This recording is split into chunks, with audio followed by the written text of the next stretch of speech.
Hello students, welcome to my channel. और इस video में हम सीखेंगे NCERT class 10 chapter number 5 exercise number 5.2 question number 6 सीखेंगे हम।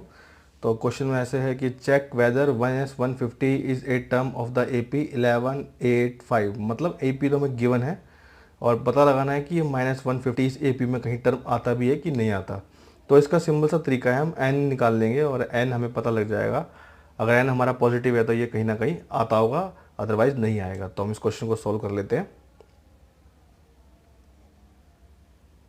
सो ए पी हमें गिवन है, वो है हमारी 11, 8 और 5। सो ए हमें मिल जाएगा, ए है हमारे पास 11 और डी है हमारे पास 8 माइनस 11, तो ये मुझे मिल जाएगा -3। तो इस तरह से मुझे डी भी पता लग गया और ए भी पता लग गया, ए और डी दोनों पता लग गए। फॉर्मूला है हमारा जो हम पहले भी कर चुके हैं, A N equal to A plus N minus 1 into D. So जो जो चीज़ें मुझे दी हुई है मैं उनको पुट कर लूँगा। तो ए एन जो मुझे दिया हुआ है ये है -50, क्योंकि उसी ने कहा है क्वेश्चन में कि ये टर्म है कि नहीं, तो मैं इसको इसकी जगह रख के देखूँगा। ए है 11 प्लस एन, तो मुझे फाइंड ही करना है, तभी पता लगेगा कि ये टर्म है कि नहीं है। और डी है हमारा -3। तो सॉल्व करेंगे तो ये हो जाएगा -150, ये तो सेम रहेगा। और ये 11 प्लस ये मल्टीप्लाई होगा, ब्रैकेट ओपन होगा तो ये -3n और प्लस का 3, तो ब्रैकेट के बाहर प्लस है तो सेम साइन रहेंगे। -150, ये माइनस हो जाएगा यहाँ पर आकर क्योंकि ये प्लस है यहाँ पर, और -3n प्लस 3, ये दोनों बना रहे हैं -161 इज इक्वल टू है, क्योंकि माइनस माइनस प्लस होते हैं, और -3n प्लस 3। सो -3n मैं ही रखूँगा, ये वहाँ ट्रांसपोज हो जाएगा, -161 और -3, ये पॉजिटिव था तो यहाँ आके नेगेटिव हो गया।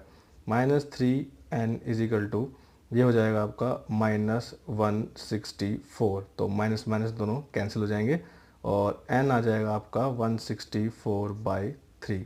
तो इस तरह से आपकी ऐसी डिजिट आ जाएगी। तो ये कट भी रहा है, काट देंगे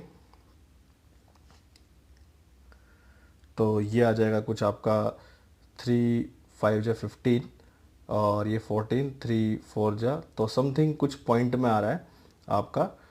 तो हम इसे कर लेते हैं 164 को अगर हम यहाँ पर 3 से डिवाइड करेंगे, 3 5 जा 15 और 1 4, तो 3 4 जा 12, फिर ये पॉइंट और फिर ये 2, और फिर हम यहाँ पर 0 लगाएंगे, फिर ये 2 होगा, फिर 6, कुछ ऐसा बन रहा है। तो आप यहाँ पर एक चीज़ नोटिस करेंगे कि जो भी हमारा एन होता है वो ऐसी फॉर्म में तो हो नहीं सकता, वो बिल्कुल ही होल नंबर होना चाहिए। 54.6 नंबर पे कोई टर्म हो तो ऐसा तो पॉसिबल ही नहीं है। तो ये क्वेश्चन यहाँ पर बताता है कि ऐसा कोई ये नंबर नहीं है। तो उसने पूछा था whether check this is term of और नॉट, तो ये नहीं है, बिल्कुल भी नहीं है। सो यहाँ लिख देंगे -50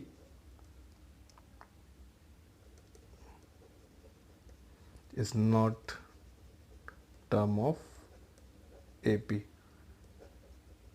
ऐसे आपने इसका पता लगा लिया। इसी एक्सरसाइज का क्वेश्चन नंबर 7, अभी हमने 6 किया था, ये 7 है। तो 7 जो है इंपॉर्टेंट क्वेश्चन है, इस टाइप के क्वेश्चन एग्जाम में अक्सर पूछ लिए जाते हैं। Find the 31st term of AP whose 11th term is 38 and 16th term is 73।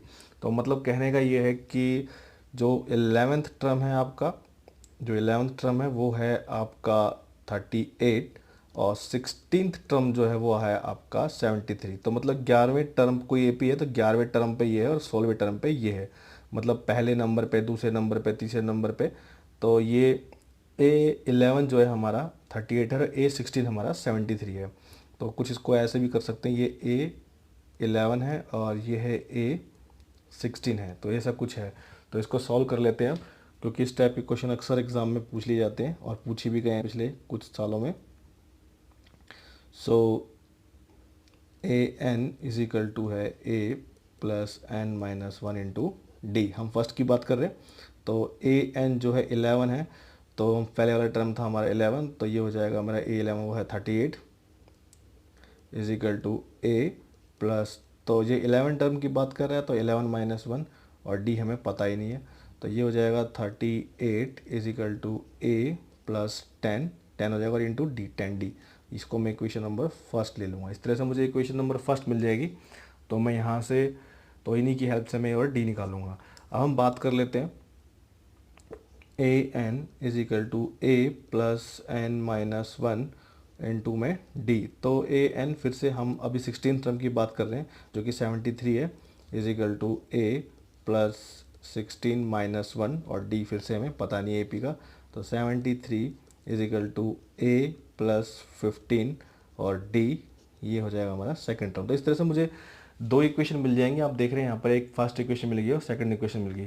Third chapter में हमने एलिमिनेशन मेथड और सब्स्टिट्यूशन मेथड से एक्स और वाई निकालते हैं। यहाँ भी हमारे ए और डी की फॉर्म में है, वहाँ एक्स और वाई की फॉर्म में होता है, उसी को हम यूज़ करेंगे और इसको निकाल लेंगे। सो आप देख रहे हैं ए और ए सेम है, तो मैं सब्ट्रैक्ट ही कर देता हूँ सीधा।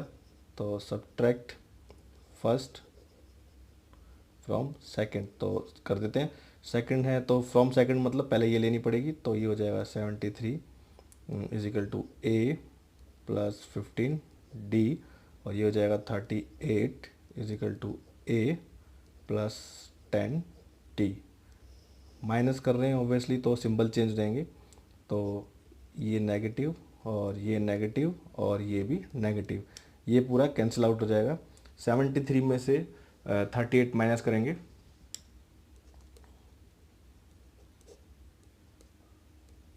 35 बचेगा।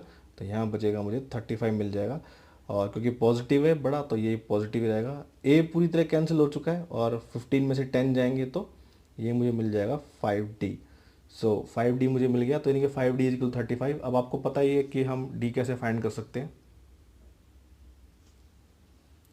सो 5D इज इक्वल टू 35 और D इज इक्वल टू हो जाएगा आपका 35/5 जो कि 7 आ जाएगा। तो इस तरह से आपको D मिल गया। यहाँ पर D इज इक्वल टू मिल गया आपको 7। जब D हमें मिल गया तो हम किसी भी एक इक्वेशन में पुटअप करके और 7 निकाल A निकाल लेंगे और A निकालने के बाद और A और D हमें मिल जाएगा। तो हम इसने क्वेश्चन में पूछा था फाइंड द 31st टर्म, तो हम 31st टर्म को पता कर लेंगे। तो D हमें मिल गया, A भी हम पता कर लेते हैं। सो इक्वेशन नंबर फर्स्ट जो थी हमारी वो थी 38 और 38 is equal to A plus 10D। तो D हमें पता लग गया था 38 is equal to A plus 10 into 7 क्योंकि D की वैल्यू हम निकाल चुके हैं। तो 38 is equal to A plus 70 और जो कि वहाँ जाके माइनस हो जाएगा, ये प्लस है वहाँ जाके माइनस हो जाएगा। तो A इज इक्वल टू हो जाएगा आपका 38 माइनस 70। तो A इज इक्वल टू आपको मिल जाएगा, मैं चलिए कर लेते हैं। सो ये मुझे मिल जाएगा -32। -32 क्यों? क्योंकि ये माइनस जो 70 है वो बड़ा है तो इसी का सिंबल लगेगा। इस तरह मुझे ए भी पता लग गया। तो 31st टर्म निकालने की बात हो रही थी, इस तरह से मुझे ए और डी पता लग गए तो मैं 31st टर्म भी आपका निकाल दूंगा।